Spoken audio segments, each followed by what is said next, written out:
राम राम दोस्तों, मैं अनुराग। आज हम महाकुंभ में आने वाले नागा साधुओं के बारे में बात करेंगे, जहां दुनिया एक तरफ नागा साधुओं के ऊपर, जैसे कि ऑक्सफोर्ड यूनिवर्सिटी, नागा साधुओं के युद्ध कौशल और उनकी शारीरिक दक्षता और उनके इंद्रियों पर नियंत्रण के बारे में विश्लेषण और अध्ययन कर रही है, वहीं दूसरी ओर भारत के भारतवासी ही अपने प्राचीन धरोहर या यूं कहें कि नागा साधुओं के बारे में अनभिज्ञ है। वो ना उनके बारे में जानने की इच्छा रखती है, ना उसके बारे में उन्हें कहीं पढ़ाया जाता है। वो सिर्फ इतना जानते हैं नागा साधुओं के बारे में कि एक कोई व्यक्ति है जो निवस्त्र है और अपने शरीर पर भस्म लगाए कुंभ के मेले में विचरण कर रहा है। लेकिन नहीं, इनका इतिहास बहुत ही प्रेरणादायक है और इनके बारे में पढ़ना हमारी आज की पीढ़ियों के लिए बहुत ज़्यादा आवश्यक है। नागा का मतलब होता है पर्वत या पहाड़, और उसमें रहने वाले लोग साधु कहलाते हैं। मतलब नागा साधु जो पर्वतों की दुर्गम चोटियों पर रहते हैं, तप करते हैं, वो नागा साधु कहलाते हैं। नागा साधु बनने के लिए भारत में 13 अखाड़े इसके लिए प्रचलित हैं, और यही 13 अखाड़े, जिसमें जूना अखाड़ा प्रमुख है, यही अखाड़े नागा साधु बनाने की दीक्षा या यूं कहें कि ट्रेनिंग देते हैं। नागा साधु कहते हैं कि जीते जी अपना पिंडदान कर देते हैं और अपना अंतिम संस्कार कर देते हैं।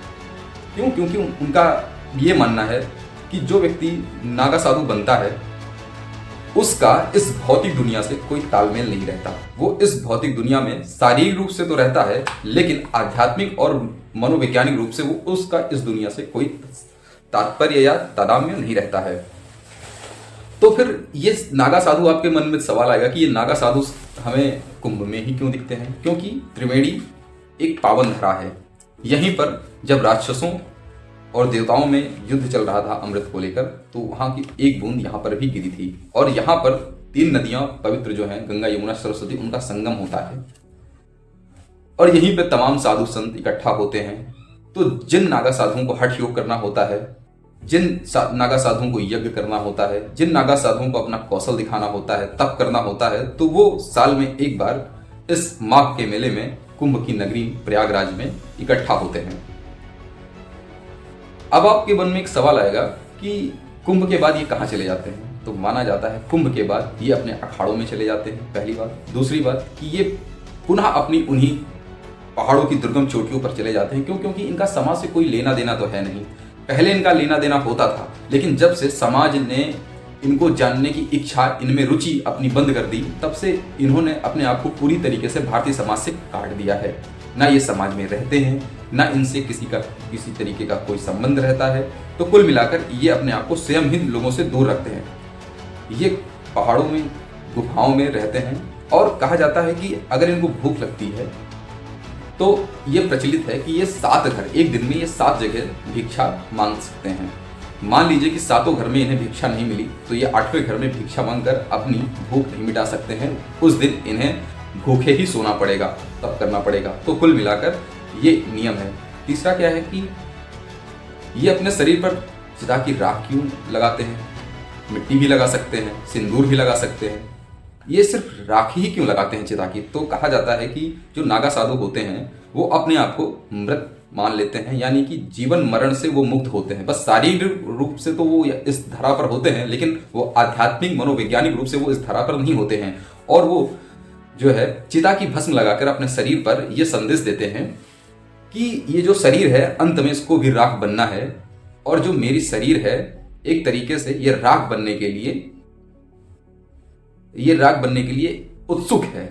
उत्सुक का मतलब कि ये राख ही है, बस जब तक है इसमें प्राण तभी तक इसका महत्व है, नहीं तो इसको जिस राख से मैंने इसको ढका हुआ है, इसी राख में इसको मिल जाना है। और दुनिया वालों, देखो कि जो नागा साधु होते हैं वो ना मृत्यु से डरते हैं, ना उनमें जीने की इच्छा होती है, ना उन्हें मौत का डर होता है, क्योंकि उनका जीवन मौत से परे होता है। तो इसी वजह से वो एक संदेश भी देते हैं और अपने आप को हमेशा मौत से परे रखते हैं, क्योंकि उनके अंदर मौत का भय नहीं होता। नागा साधुओं का जो इतिहास है, कहा जाता है कि जब आदि गुरु शंकराचार्य ने सनातन धर्म के महाउत्थान के लिए देश के 4 कोने पर मठों की स्थापना की थी, तो उस समय मठों की सुरक्षा करने के लिए नागा साधुओं की बटालियन तैयार की गई थी, और कहा गया था कि इन्हीं लोगों के द्वारा इसकी रक्षा की जाएगी, क्योंकि उस समय विधर्मियों का आक्रमण बहुत ज़्यादा हो रहा था भारत भूमि पर, और उनका टारगेट था सनातन के मठ और मंदिरों को छत बिछत करना, सनातन की आस्था को चोट पहुंचाना और सनातन के मठ मंदिर में जितनी संपदा है उसको लूट कर ले जाना। तो उन्हीं की रक्षा के लिए नागा साधुओं की कल्पना की गई और नागा साधुओं का गठन किया गया। नागा साधु शारीरिक मानसिक रूप से इतने दृढ़ होते हैं और उनका अपनी इंद्रियों पर इतना कंट्रोल होता है कि वो निवस्त होते हुए भी उनके द्वारा कभी भी ऐसा कोई कार्य नहीं समाज में किया गया जिससे सनातन को सर झुकाना पड़े। इनका आप देखेंगे कि शाही स्नान होता था पहले, लेकिन उसको अब योगी सरकार ने अमृत स्नान कर दिया है। जब नागा साधु अमृत स्नान के लिए जाते हैं तो उसी त्रिवेणी में ऐसे ऐसे वो करतब दिखाते हैं जिसको देखकर ही लोग आश्चर्य करते हैं।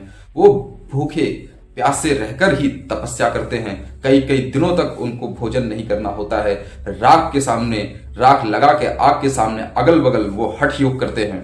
तो कुल मिलाकर उनका जो योग होता है, हठ योग होता है, उनकी जो तपस्या होती है वो साधारण व्यक्ति के बस की बात नहीं है।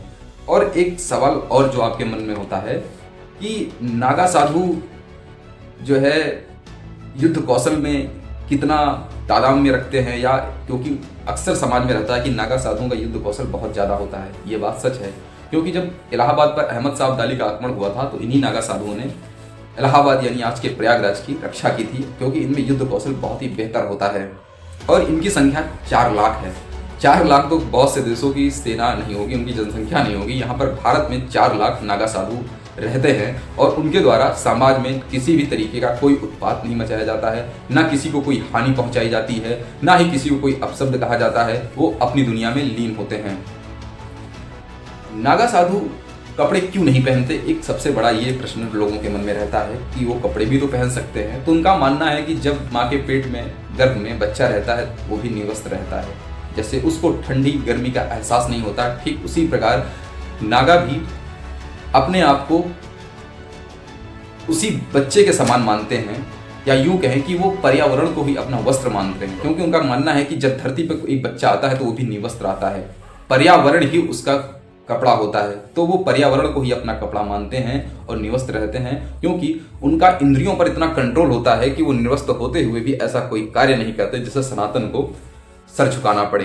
तो वो कुल मिलाकर पर्यावरण को ही अपना वस्त्र मानते हैं और निवस्त्र होकर अपनी आराधना तप हट सब करते हैं और सनातन का मान सम्मान रखते हैं। और कहते हैं कि अगर सनातन पर कभी भी आँच आई तो सबसे पहली पंक्ति में अगर कोई खड़ा होगा सनातन की रक्षा के लिए, वो हमारे सनातन के नागा साधु ही खड़े होंगे, क्योंकि उनमें युद्ध कौशल बहुत बेहतर होता है। तो इसी के साथ हम अपने इस एपिसोड को खत्म करते हैं। आपको ये एपिसोड नागा साधु के बारे में कैसा लगा, आप अपना विचार कमेंट बॉक्स में जरूर दें। मिलते हैं किसी अन्य टॉपिक में, तब तक के लिए हमें दीजिए इजाजत।